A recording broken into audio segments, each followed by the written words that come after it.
Okay, folks, I'm your host, BKP. Good morning from the office, North Georgia's only live online morning show. You can contact the show, 706-889-9700. You can send me a text message there. You can call the show. You can be on the show. Send me a text message, say you want to be on the show. And you can email me, chief@fetchyournews.com. Follow us on Twitter, @FetchYourNews, @FYNTV. Subscribe to our YouTube channel today, FYNTV, Fetch Your News. You'll get a notification every time we go live. I was going to explain how bad Democrats are hurting. I'm going to throw it out there and we'll talk about it a little further, okay? And this is not to anger you. It's not. But do you know how many, I know you can't stand white men. All right, I understand white men are a problem. I understand that, okay? And if you notice, okay, let's just say this, all right? The Me Too movement is geared to white men. Now, there's an age group. Yes, there's an age group.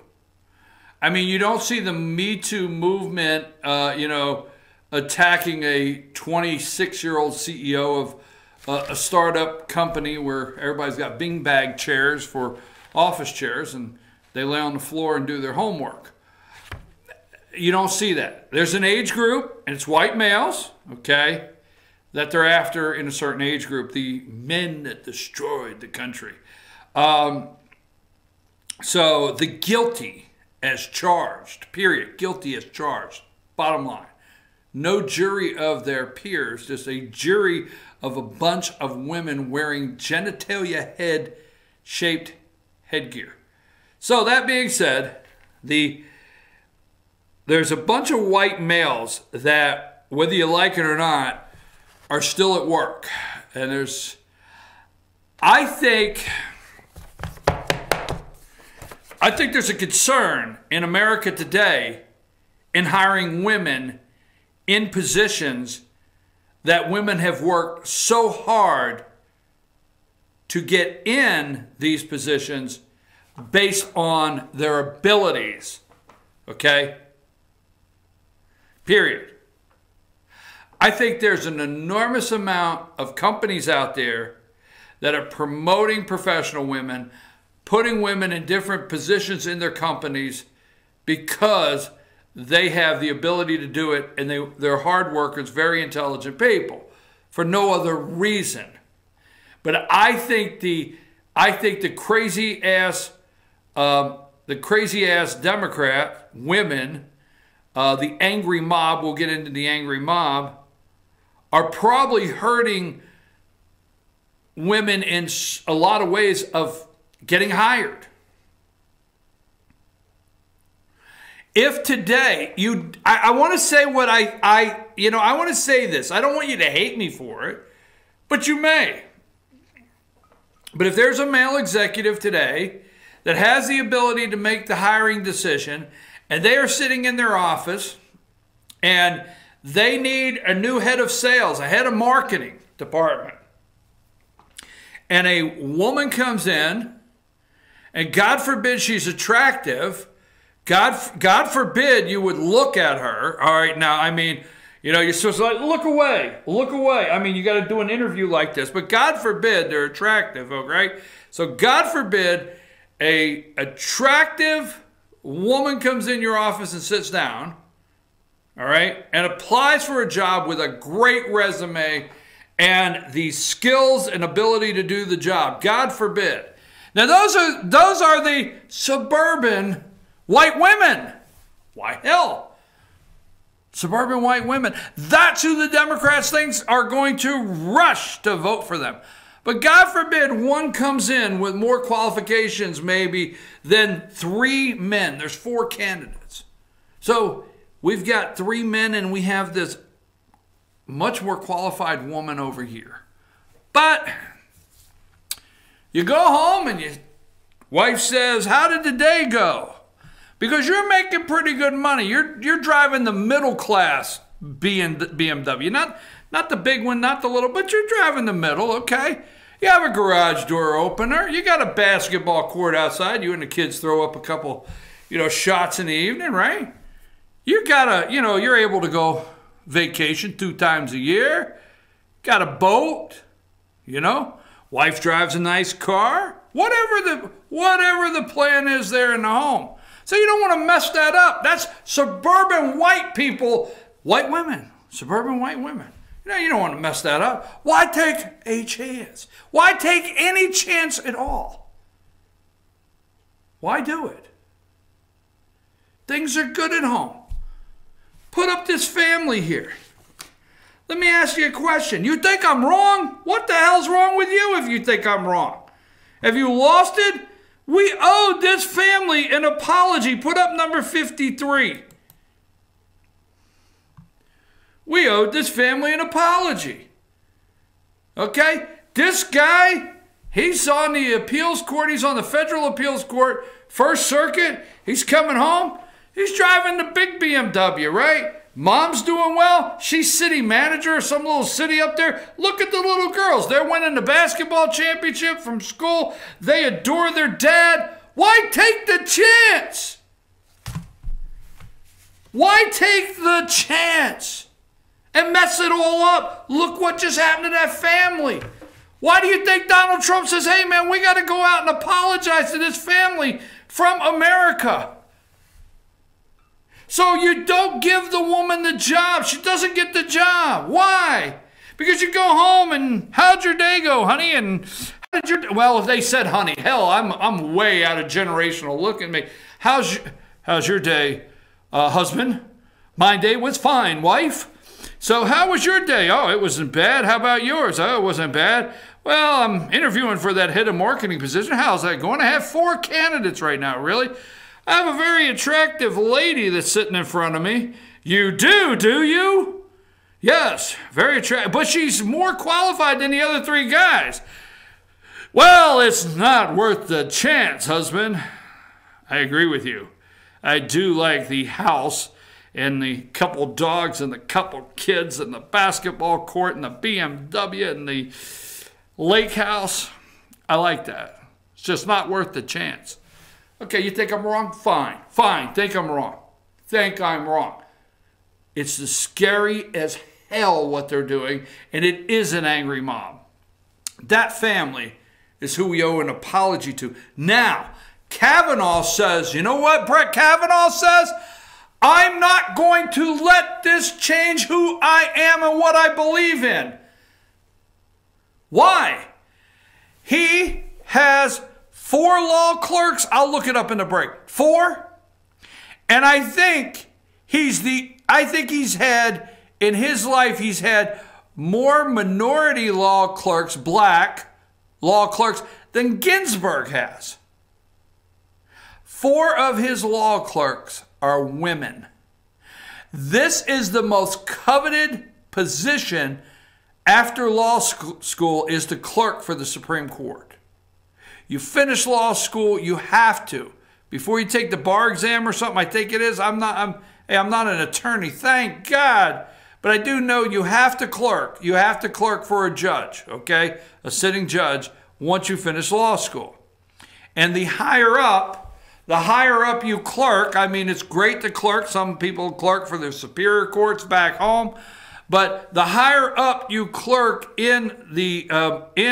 for a judge, gives you a little higher up of an opportunity to get in that big firm and not have to work your way up, taking, DUI cases, in a little corner office in some small town.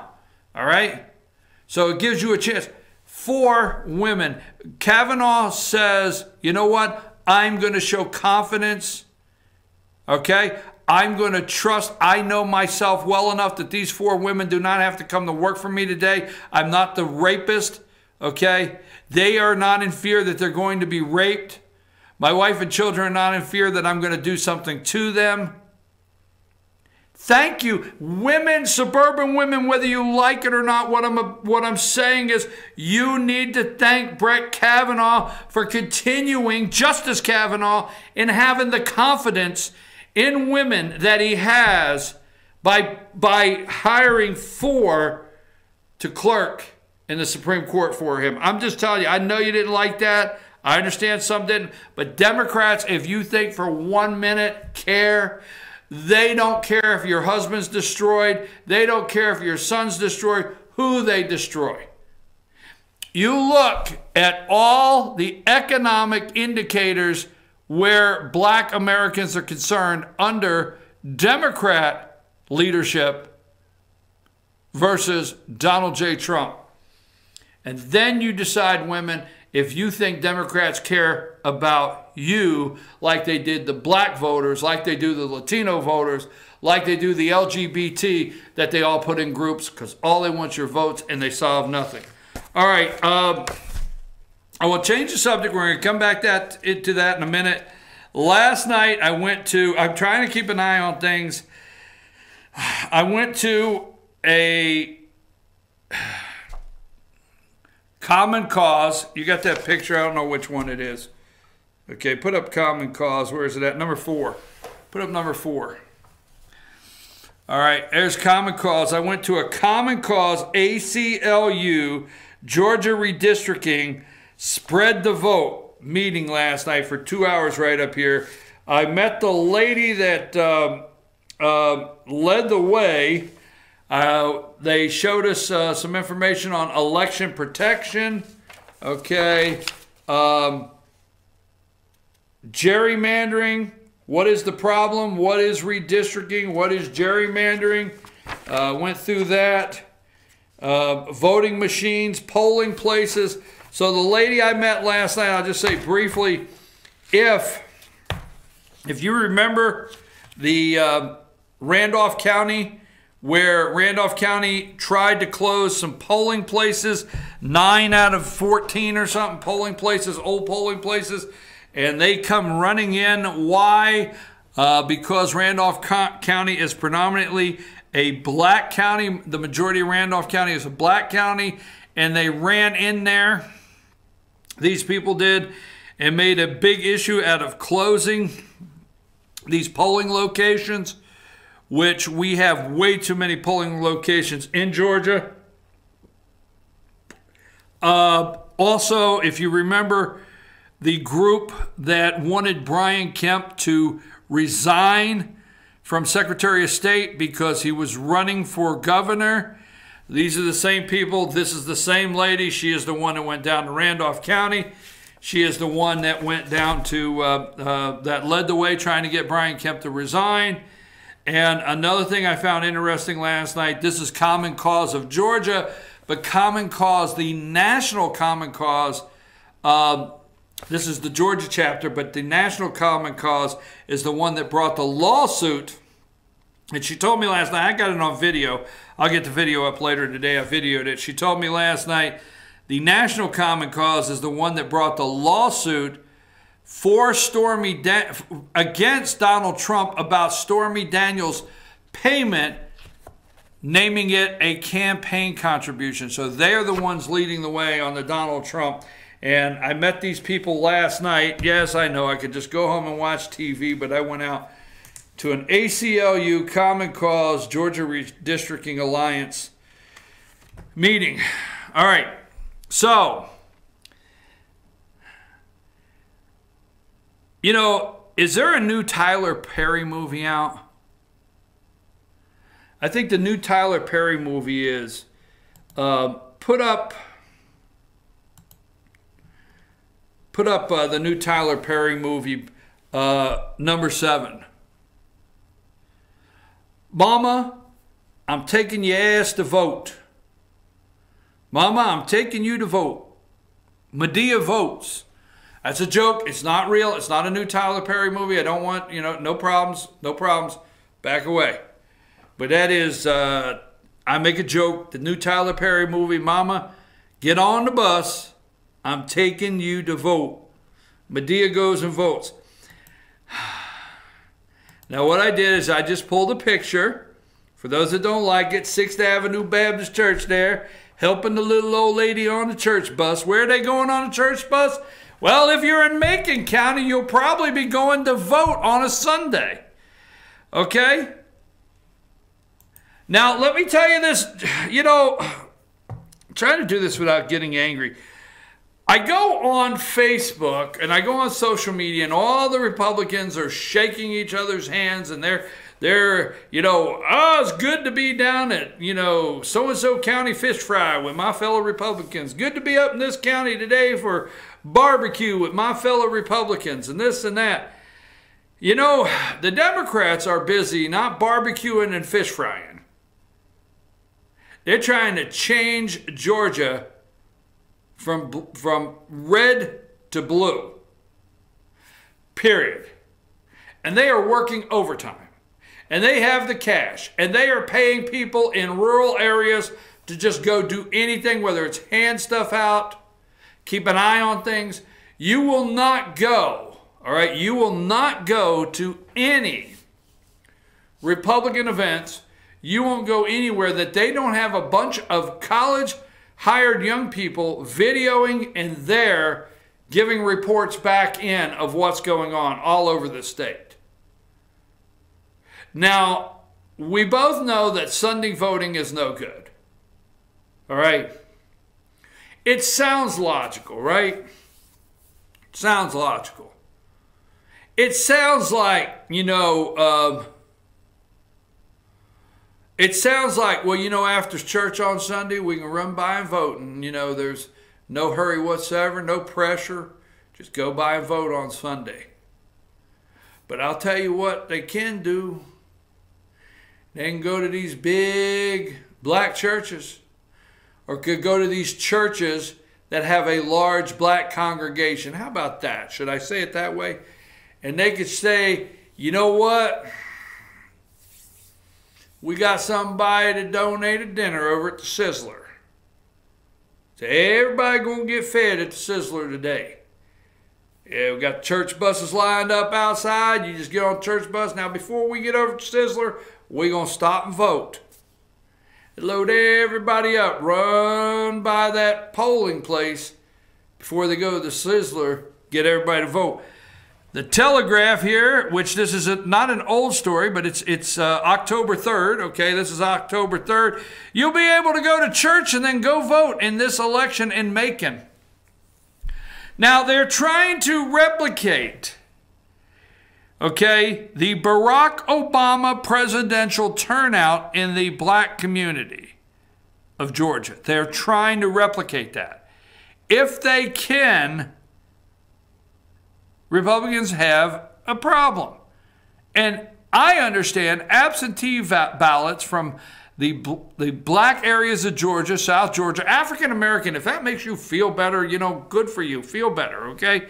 But the large black populations in Georgia and South Georgia, absentee ballots are way up, is my understanding, okay?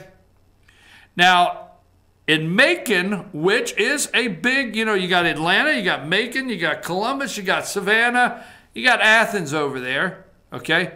But still yet, and you got, you know, Gwinnett up there, but you got Gwinnett, you have Atlanta, Macon. Sunday voting is coming to Macon for the upcoming election. The chance for residents to cast their ballot on Sunday will be October 28th as part of early voting period for the November 6th general election. The push to get Sunday voting could bring the after-church crowd, headed to the Sizzler, by the way, after-church crowd out to the polls for what could be a close gubernatorial election between Democrat Stacey Abrams and Republican Secretary of State Brian Kemp, along with a myriad of other races. The hurdle to Sunday voting was cleared Tuesday when the Macon-Bibb County Commission approved $4,500 to fund the extra day. They're going to pay $4,500 just to fund the extra day. They're going to do anything.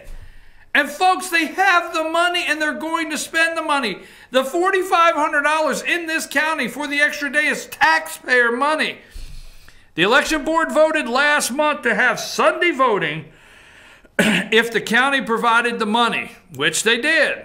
Sunday voting will be held at the Board of Elections office at 9 a.m. to 4 p.m. October 28th. The early voting period runs from October 18th, so we're just around the corner, early voting to November 2nd. When you leave your church, here's a quote, when you leave your church after praying and being all Christian inside of the walls, you walk out or march and get bust right there, or get bussed over to our Board of Elections and put your faith into action, Commissioner Elaine Lucas said Tuesday night. Yeah, get on the bus. Yeah, Mama, get on the bus. I'm taking you to vote. When you leave the church after praying and being all Christian inside of walls, you walk out or march out to get on the bus over to the Board of Elections and put your faith into action, Commissioner Elaine Lucas said Tuesday night. This is not a black thing. It ain't a black thing. It ain't nothing but a thing. It ain't nothing but a thing. It ain't a black thing. It's just nothing but a thing. This is not a black thing. It's not a white thing. It ain't nothing but a thing. No, I got to quit doing that, man. I can't help it. This ain't nothing but a thing, man. It ain't nothing but a thing. That's not in the quote. She quotes, this is not a black thing. This ain't a white thing. This is a people thing. Remember that. Damn, hold on just a minute. I got to copy and paste that over to my notepad because that's my new line. I'm going to steal plagiarism at its highest. You're watching it right here. Hold on a minute. I am copying this sucker right on over. It ain't a black thing. It ain't a white thing. It's a people thing. Oh, God. That's my line. I'll have to remember her name. Practice it. It's not a black thing. It's not a white thing. This is a people thing. All right. So anyhow, all jokes aside, Macon, get on the school bus because Sunday voting. I'm telling you, they are determined to take Georgia. They're determined. Oh, yeah. Kirsten Gillibrand in town, Maxine Waters, Hillary Clinton, Joe Biden, you name them. They are running in here left and right. They're going to help do anything they can to take Georgia. Now, if that does not, by the way, today is the last day to register to vote in Georgia. If you're not registered to vote today, you will not be able to vote, even if you get on the bus. Because I'm telling you, not being registered to vote, it ain't a black thing. It ain't a white thing. It's a people thing, okay? So you got to register today or it's too late. Now, take the bus down, all right? Now, let's say you can't get to the polls. Uber will lift your ass right to the polls for free. I'm not joking. I mean, first of all, right now it's time to give a big shout out to the research group out there. You are the research group, okay? So I have down on my list of things to do, man. I need to bring up the churches that will be busing people to the polls on Sunday in Macon. And I'm thinking every day, I need to bring that up. And then all of a sudden, at 6 a.m. this morning, maybe 5:30 this morning, I get an email, Uber, Lyft, to offer free rides to the polls on Election Day. I'm like, oh, perfect timing. Last day to register. Thank you out there to the research department that sends me emails all the time. Uber, Lyft, to offer, it's two different companies, free rides to the polls on Election Day. Uber is going to pay their drivers to drive you to vote. Ride-hailing apps Uber and Lyft are planning to offer free rides on Election Day as part of a large effort to drive the vote. We're going to get your ass there. Drive the vote. I know this much. I'd get me an Uber to vote, and then I'd have them stop by the grocery store on the way home. We need to stop by the store on the way home. I mean, my God, anybody that I ever got a ride with somewhere, I got to stop by the store on the way home, right? So drive the vote. Ride-hauling apps, Uber and Lyft are planning free rides on Election Day as part of a larger effort to drive the vote. Uber is working with the organizations Vote Together and Democracy, works to provide free rides to the polls, according to the company. Lyft is working with a group such as Voto Latino. Fall out of my damn chair. Voto Latino. Lyft will also be offering 50% off its rides on Election Day to encourage people to go vote. On November 6th, an election day button will also show up in the Uber app. Riders can use the button to find their polling place and book a ride in just a few taps, according to Uber. Uber is also offering political campaigns and organizations the chance to purchase promo codes they can give to their workers or voters on Election Day. I got to take a break. We're going to drive your ass to vote, pick you up to vote, put you on the damn church bus to vote, pay for you to go to Sizzler and go vote. Holy smokes. But the hell with the ID, right? Nationally, I mean, it doesn't matter, okay? Let's take a break. We'll be back, okay? This is our extended break at the top of the hour. We'll be back in a couple minutes. And then we're going to talk about Rod Rosenstein. Rod Rosenstein. And we're going to talk about a little more about Brett Kavanaugh and some of the things that were said last night as the president pardoned Brett Kavanaugh, the rapist, according to some. I'm your host, BKP. We'll be right back.